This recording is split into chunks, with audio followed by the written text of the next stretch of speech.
और ये बहुत ही शर्म की बात है कि दिल्ली देश की राजधानी है और एनसीआरबी की रिपोर्ट कहती है कि दिल्ली जो है वो महिलाओं के लिए सबसे ज़्यादा अनसेफ है।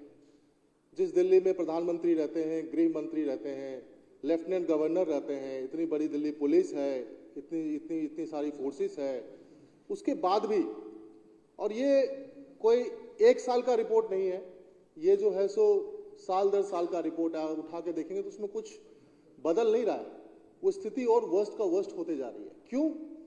क्योंकि दिल्ली जो है वो घटिया राजनीति का शिकार हो गया है। कुछ दिनों पहले भी मैंने कहा था, इस सदन में कहा था, जैसे ठंडा मतलब कोको कोला होता है, ऐसे गंदी राजनीति मतलब भारतीय जनता पार्टी होती है। वो कैसे होती है? आपको मैं, जब हमारी सरकार बनी दिल्ली के अंदर में, माननीय मुख्यमंत्री जी की सरकार बनी, केजरीवाल जी की सरकार बनी, तो उस वक्त महिला सुरक्षा एक बहुत बड़ा मुद्दा था और माननीय मुख्यमंत्री जी ने 3 लेयर सिक्योरिटी की एक तरह से एश्योरेंस दिया था दिल्ली की जनता को कि अगर बसें होगी, बस यानी कि पब्लिक ट्रांसपोर्ट, जहां पर महिलाएं सबसे उस समय में थोड़ी कतराती थी क्योंकि वो अनसेफ फील करती थी, तो उनको ये एश्योरेंस दिया गया, उनको एक सेफ फील कराया गया, उनको एक सेंस ऑफ सिक्योरिटी दी गई कि आपको हम 3 लेयर सिक्योरिटी प्रोवाइड करेंगे, whether it is a panic button, CCTV camera and बस मार्शल। उसका नतीजा क्या हुआ सोचिए। बस मार्शल्स की जब नियुक्ति हुई, महिला सुरक्षा को ध्यान में रखते हुए बसेस के अंदर और सीसीटीवी कैमरे लगाए गए, पैनिक बटन्स लगाए गए, तो महिला कम्यूटर्स की संख्या बहुत ज्यादा बढ़ गई।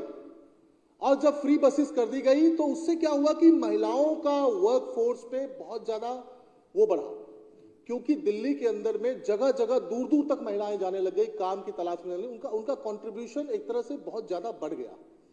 और हम सब ने देखा है कि किस तरीके से महिलाएं सेफ फील करती थी।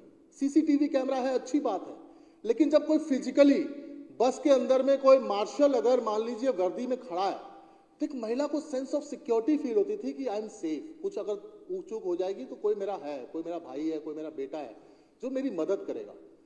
तो इतना अच्छा वो था। इन्होंने क्या किया, टेक्निकल बातें मदन लाल जी ने बहुत बताई कि किस साल में क्या हुआ, नहीं हुआ, फाइलें कैसे चली। मैं थोड़ा सा इसका वो बताना आपको चाहता हूं कि 2015 से लेकर के 2022 तक 7 साल तक सब कुछ लीगल था। इनको तनख्वाह भी मिल रही थी, ये ड्यूटी भी कर रहे थे, सब लोग जो है सो ड्यूटी पे जा भी रहे थे, सब कुछ अच्छा चल रहा था। और 2022 में सब कुछ इलीगल हो गया। सरकार का काम होता है, कोई अगर पेज है, कोई लीगल पेज है, कोई टेक्निकल पेज है, तो उसका समाधान निकाले। कोई ऐसी समस्या नहीं है जिसका समाधान सरकार के पास ना हो, हर समस्या का समाधान है। हो क्यों नहीं पा रहा है?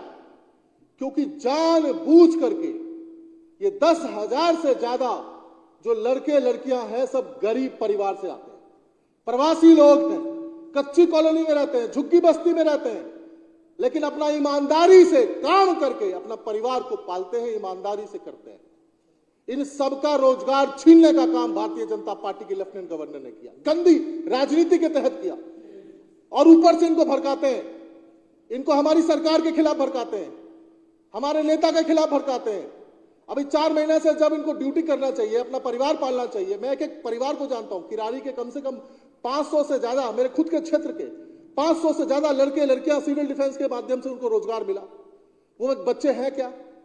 कोई जो है सो अपने परिवार को चलाता है, कोई जो है सो किसी के माता पिता नहीं है, अपने परिवार पे एक अकेला व्यक्ति जो है पूरे परिवार को चला रहा था। इन सारे गरीब बच्चों के साथ में अन्याय करने का काम किया इन्होंने, सबका रोजगार छीन लिया, ये नियम वो नियम। अरे मंत्री जी ने कह दिया कि भैया अगर कैबिनेट में ही लाना है तो कैबिनेट में ले आओ, पास हो जाएगा।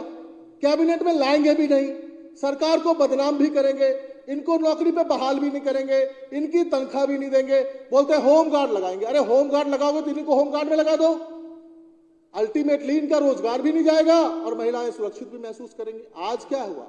आज ये सब गंदी राजनीति के चलते बसें जो है वो मार्शल्स फ्री हो गई। अब कहते हैं कि अगर पैनिक बटन है, सीसीटीवी कैमरा है, तो मार्शल्स की क्या जरूरत है? अरे ये कौन सी बात हुई?